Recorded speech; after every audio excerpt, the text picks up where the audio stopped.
What's going on, guys? Welcome back to another episode. Now, you guys have been requesting this. And we've been ignoring you much as long as possible. We've seen the comments. We are back in the tortoise greenhouse, and we're going to give you guys an update today. Cool. Let's get into it. All right, so I thought we would go largest to smallest. Switch it up a little bit. We're going to start with Crush. Yeah. We'll start with Crush, go with the most entertaining, the biggest animal to least entertaining, so you guys don't have to watch this whole video. It's Oh yeah, it's not about retention or anything. It's not about retention, guys. We'll get the coolest stuff out first, and then you guys can bail. You guys got a busy schedule, I'm sure, so. No, we will make sure we have a lot of cool stuff. And, this is a very high action, high speed, entertaining video. Right? Look at the Crush. speed. Look at the performance. Oh, okay. Guys, check back in tomorrow where he finally gets up to the food and eats. There. Oh. Come on, buddy. Oh yeah, there we go. Okay. As you guys all know, especially in the animal social media world, I like to call a spade and not just throw around the words rescue and conservation willy-nilly, because those two are very, very important things, and unfortunately they are used and abused, those two words. But this guy, I truly do believe he is a rescue. Now, he was rehomed from a northern state because he seemed to develop metabolic bone disease, and he actually had zero mobility of his back legs. Now, after coming here and being in the sunshine and getting proper diet and calcium and whatnot, you can see he still moves a little wonky. His shell he's named Crush because his shell is much like a sea turtle, where it comes up quick and then drops off instead of a nice big dome.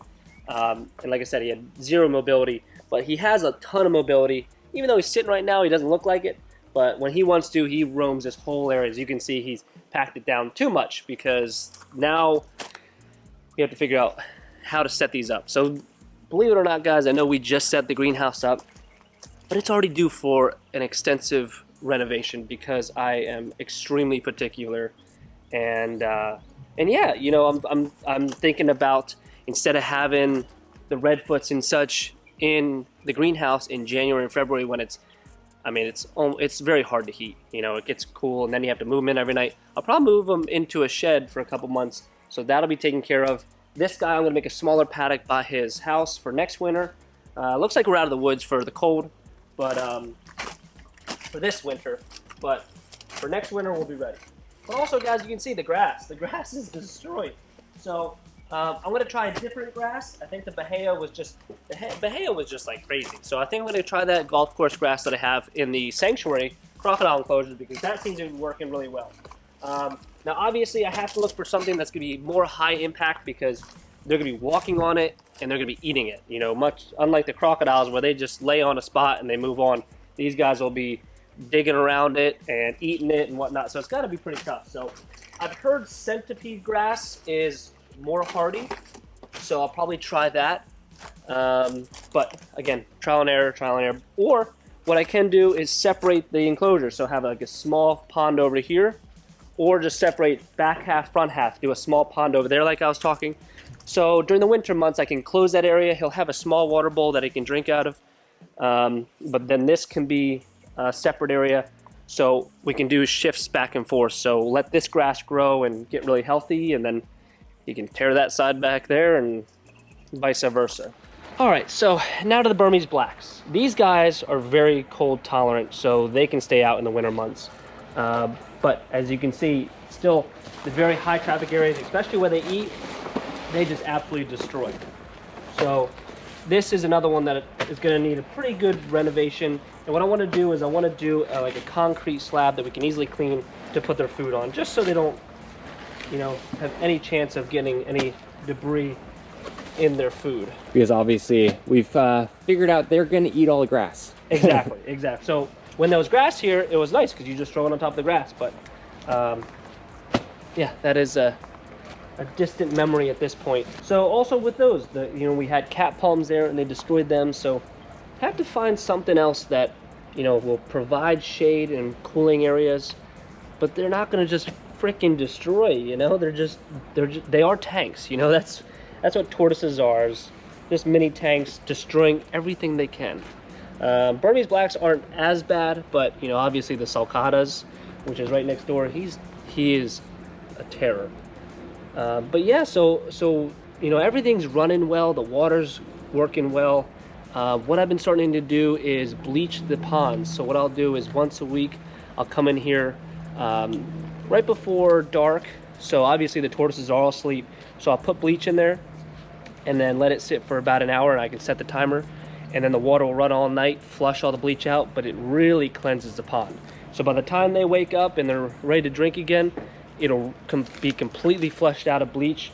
But then that's a good way just to easily clean the pond without having to go in there and scrub all the time and, you know, make it look a lot nicer.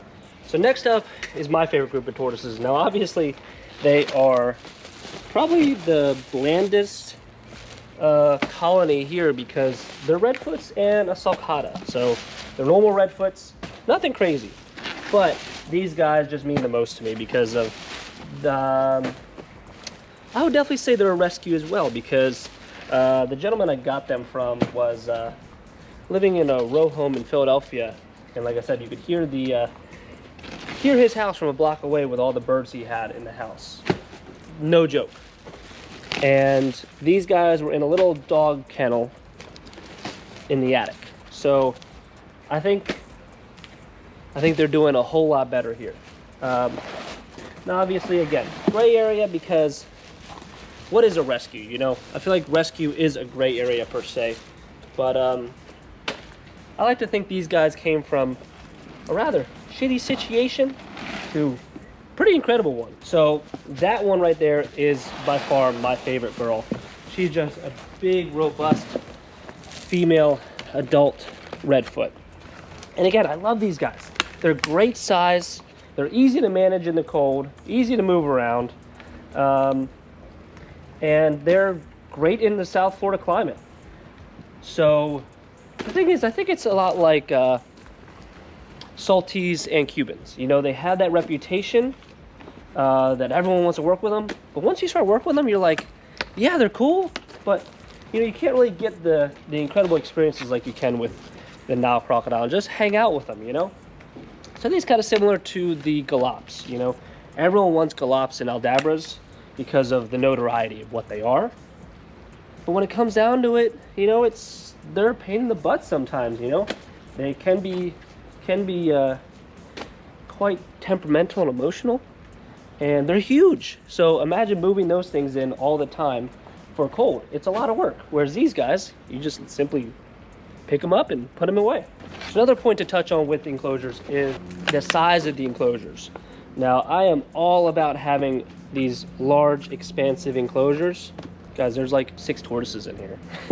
You can see it looks like I'm freaking feeding the ground because it is so expansive, and that's another issue. So with crocodiles, you know, I feel like they use every inch, and tortoises do too, but these guys sometimes are not getting the nutrients they need because there's so much area that they simply don't find the food. Now obviously this is a natural environment, so oh hey buddy, so it's a natural environment, so they're still finding a bunch of stuff to eat, but it's still good to, you know, make sure they get their fruits and veggies just like everyone else. But with that, guys, is we're gonna be splitting up a lot of the enclosures just to make sure that that everyone is eating the nutrients we give them, and we can do a proper head count and health survey. And we actually order the sheep. I know I've talked about it before, guys, and I don't want to bore you to death and say, hey, you know, he keeps talking about doing this, but we haven't done it yet. But we did order the sheep pile. We have all the sheep pile to break these up, but you know, my guys over there are going flat out like a lizard drinking with the sanctuary ponds. So once we get those pretty much wrapped up, we're going to come over here and set it up. Now obviously these guys are very well off. They're eating a ton of food already. Like I said, they have a ton of food around. We throw a lot of strawberries around so they can find them. So they're not hurting. But again, just for health assessments and just overall, you know, I think it'll be better to separate the enclosures. And they're still going to have a ton of room. As you can see, there's a ton of grass, so they're not even touching the grass. So based on all those parameters, I definitely see there's a point to being able to split these enclosures. Now, obviously, I'm not saying split these up by making this 10 enclosures. Honestly, it's probably going to be 2 or 3 enclosures out of this big expansive space. Now, if you look, you know, back there with the RedFoot and the RedFoots and the Saltada, and they're cleaning it out. So they're definitely in a good size enclosure.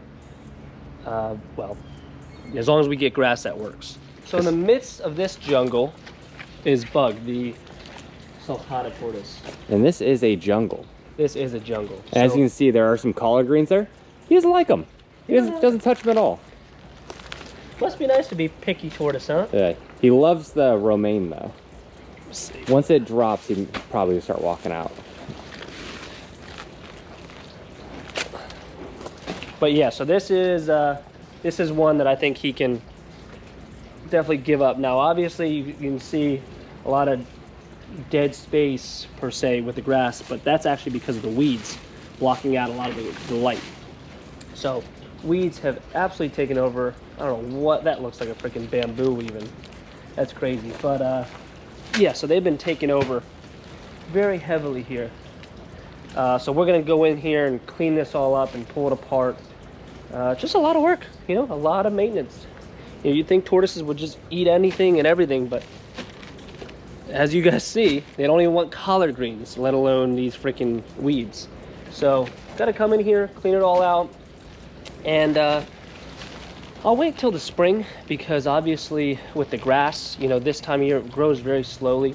So I think what we'll do is we'll wait till the spring and then put new grass in here. And again, from now until the spring, we're going to do a lot of research on what the best grass would be that's the hardiest, between getting dug around, that can come back fast. And I think that's the thing, is centipede can come back really fast. All right, guys. Well, so what the heck is going on here with these crazy pipes? Now, obviously, that's far from the clean look that I usually want, but it wasn't me. It wasn't me. Biosecurity Kyle came in here, kicked everybody out, and changed everything. So what I mean by that is we unfortunately found out that the third group, the red cottas, you can see we have it all torn apart. The red cottas and the cherry heads that came in from a rescue actually have mycoplasma. So that's a respiratory bacteria that can cause pneumonia. And it is spreadable to other tortoises, but luckily, you know, I was very very cognizant of biosecurity with the tortoises even. So what I did is I separated them here so the wood goes underground even, so there's no way for the water to go back and forth if it rains or whatnot. And usually it's when they touch noses is when they what's the word, when they spread. Yeah, when they contract from one to the other, the bacteria, because it is a respiratory disease. So again, I'm not worried about these guys as much, but they do share a common water pipe. So again, just to be as 100% safe as possible, I filled in that pipe. I'm going to completely redo it, but temporarily, obviously they need water, so I just ran a temporary line here and just have a trickle system. So the overflow system's working great still, just a different feed to the water system. So these guys have shown zero signs of having mycoplasma. Again, it's contact. You know, it's not like they can just be somewhat close to them and get it. You know, it has very, very close contact. So I'm not too worried about these guys, but I am going to get them tested just because I'm crazy like that. I mean, I did a necropsy on a chicken one time that was at the sanctuary that passed away, just to make sure that it wasn't some crazy disease that the tortoises could get, or the crocodiles. Luckily everything was fine, but again, so same thing, I just want to know. So if these guys do have it, we can work through it, but I'm going to say 95% these guys are fine, because of the barrier that I have in place. All right, guys, well, I hope you enjoyed an update on the tortoise greenhouse. They're all doing well. Enclosures need a little help, so we'll get to it very soon. Yeah, guys, if you liked today's video, make sure to like, comment, subscribe. Also, go check us out on Patreon at Primitive Predators. We have that crazy snake unveil live as of for the whole week now, but the croc video is coming out today. And now for those of you that have been wondering of when that snake video is going to hit YouTube, it's going to come out Monday. Don't you guys worry. But go ahead, check it out now. Get early access to all that content, and we will see you guys on the next one. See you guys.